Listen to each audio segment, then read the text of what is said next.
Good morning. Cindy here in Central Texas, and happy New Year to everyone out there. I am so excited for all of the things I'm looking forward to this coming year. We have a wedding planned for this year, maybe, maybe even a little into next year, not rushing it. My daughter is getting married, and she'll be married sometime 12 to 14 months out, so that's exciting news. And gardening wise, I have a lot of new gardens going in. And so, but in the month of January, we still have a lot of things that we can do. We don't have to be stagnant. We can get some things done. And I am going to tell you 4 really important tasks that you can do in the month of January. Now, also, I'm going to give you an update on my wildflowers that I have growing right behind me. And I'm going to give you an update on the Amaryllis experiment that I tried this year. They were in the refrigerator for about 2 months, and then I potted them up and they are blooming. So I can't wait to share that with you. So it's so exciting that we here in hot Central Texas can get our amaryllis to rebloom. Okay, so let's get started. First thing I'm going to show you are those wildflowers. So I picked up my packet of seeds from the Wildflower Company in Fredericksburg, Texas.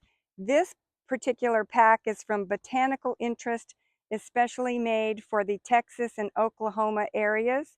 And we have a wide range of flowers here, and I'm so excited. There is coreopsis and coneflower, Indian blanket, butterfly flower, bluebonnets, phlox. And so looking closer in the ground, you can see all of these interspersed in with the grass. But there's just a lot of different little babies growing here. I have been keeping them watered because we are kind of in a drought, but there's just so many different little things coming up. And next week, we are predicted to have a really deep freeze. So we're going to be in the high 20s, and these guys will then go dormant, and hopefully they won't die completely. And in the spring, they will pop back up, and I will get a nice display of wildflowers. I'm so excited, especially hope that some of these are poppies. And then the following years, these will reseed in the same area, and I will just continue to have multiple wildflowers every year. And you can see I've got this fencing that I put along the edge to keep the dogs out, because the dogs would love to be right on top of these little babies. So the only thing I've done is put up a fence, and I've continued to keep them moist. So wildflowers are supposed to be pretty easy, so we'll see what I get in March. So it's going to be so fun. You get a little closer, you can see all kinds of different leaf types. And while I'm here, I'll just slowly turn around and I'll show you the bluebonnets that have just thrown their seeds out into bark, and some really wild soil I have. But look at these. These are bluebonnets. I put a little screen on top of this area, hoping the dogs wouldn't trample them too bad. I don't know that that's really helped, but isn't it funny that the bluebonnets chose the worst soil conditions, and that's what makes them happy. They like this dry gravel and the dry bark. Okay, let's move on. So I'm standing in front of my vitex tree. This is a 2-year-old tree. I propagated this tree from a neighbor's vitex tree. We cut off 2 limbs of the tree, and we stuck it in this.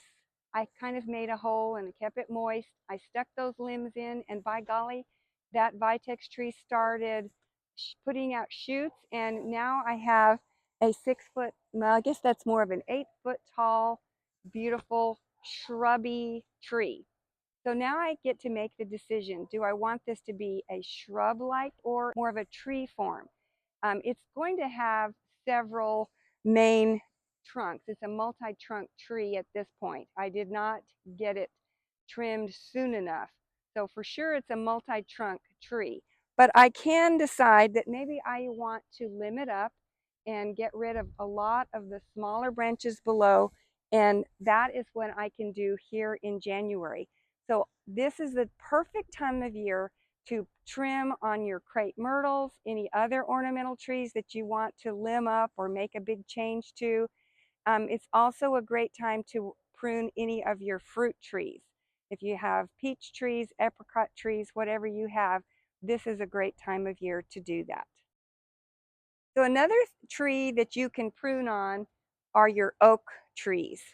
So your live oak trees are very susceptible to oak wilt. And we have all learned here in Central Texas that if you will prune them July through January, then you will do no harm to your tree. And the other most important thing, as soon as you make a cut on all trees, make sure that you paint them with a good organic paint, or really just any kind of paint will work. And that will keep insects and oak wilt from getting into those trees. So in Central Texas, we are lucky enough to have such mild temperatures that our roses are still looking beautiful.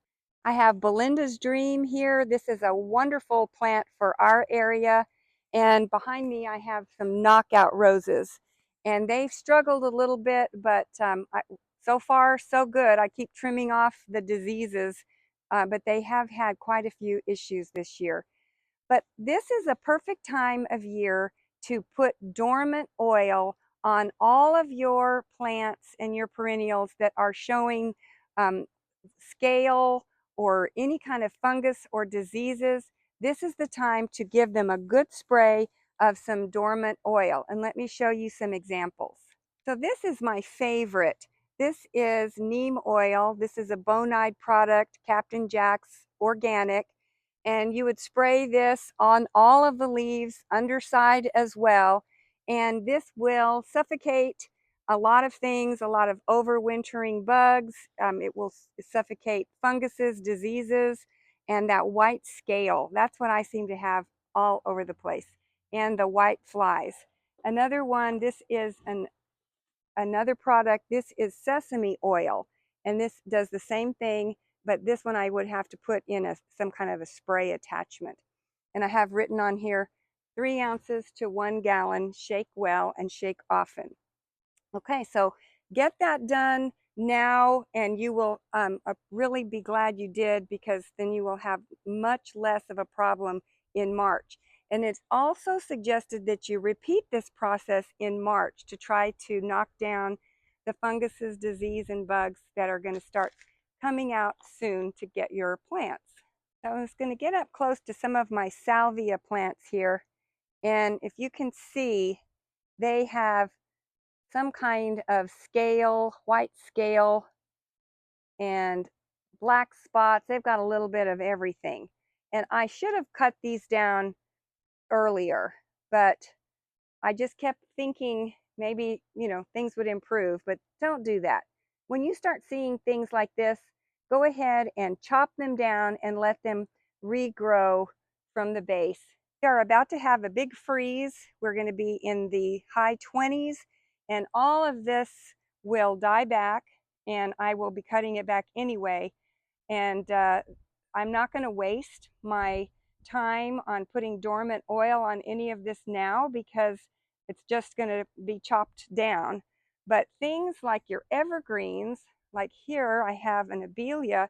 This does not die back in the winter, and this does not ever have any problems with any kind of funguses. That's the wonderful thing about Abelias. But if I did see something, this is the kind of thing that you would spray with the dormant oil, as I would spray my roses. Now here, I also have that same fungus jumping over to my lantana. Lantana is not supposed to have all of this, all of these issues on the leaves. So I definitely should have sprayed this earlier, but I am going to give it a good spray, and it will certainly appreciate it. The lantana will definitely die back too. We'll see how cold it gets. This is usually a little more hardy when we have freezes, so I don't know whether it'll completely die back this time, but it usually does lose its leaves. Another thing you're going to want to do is get your row covers. You can buy row cover. It's just a protective covering like green sheeting for your plants that are new. Things that you may have just planted this year. You may want to get those things ready. Sheets, I like to use old umbrella covers that I find on my morning walks. Whatever you've got, get those things ready, because very soon we are going to have really severe cold. Another thing that is a really great idea, if you are interested in adding roses or berries, blackberries, any of those type of things to your garden, or if you're interested in adding fruit trees, the nurseries are filled with bare root plants. And bare root is really considered to be the better option, because the plant, once you put it in the ground in its native soil and you amend it some, then that plant can acclimate in its new home easier and quicker than if you buy the plants that are in pots and you put those in, and then it has to reacclimate again. So bare root is the way to go, and they are in the nurseries right now. The last thing I want to talk about is winter sow method for seeds. I did this last year and I decided that is the only way to go. You can get your free seeds at your local library. They are seeds that are acclimated to our area and like our heat and drought situations. You fill these up with soil. You're going to cut these in half, and you're going to leave it connected here so that it can flip back and forth. Put in some soil, put in your seeds, get it moist, get some duct tape and close it back up. Make sure that you label well, and you set them outside in a sunny location, and then you let the winter come. You let the cold winds blow on it. You let the freeze come. A lot of these seeds want that cold spell called stratification. And in the spring, you peek in, you add some water if they're getting a little dry. You leave this cap off the whole time. And if we do get any rain, that's one way that it can get some moisture. But you may have to add some supplemental moisture if needed. But you will love this method. I had so many wonderful things pop up in these last year, and that's the way that I'm going to plant seeds from now on. I don't have to worry about getting the shelving unit or the lighting system and all of that. So this is the way to go. And I'm going to leave a link above so you can click on all the videos that I put out last year on how to grow in milk jugs. So here are my amaryllis. I've got 2 in each pot, and I have them starting out here in my office. This is an east-facing window, and I'm going to get up closer. So this one has a beautiful big bloom on it. These are just about to open up. This one here has a gorgeous new bud just about to burst open. And this one here is just a little further behind.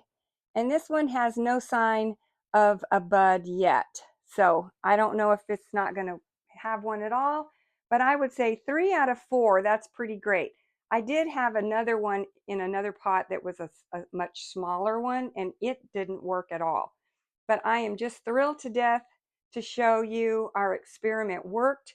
When they say to put your amaryllis in a cool place, we here in Central Texas have a cool place, our refrigerators, and it works out just fine.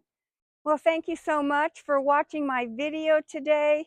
I wish you all the best as you get out in your gardens and start thinking and planning on what you're going to do this next year. There's so many things that you can do to just change a little bit at a time, year after year, and it's just a wonderful journey that I've been on, and I've really enjoyed it. Okay, have a great day, and I'll talk to you in the next video. Bye-bye.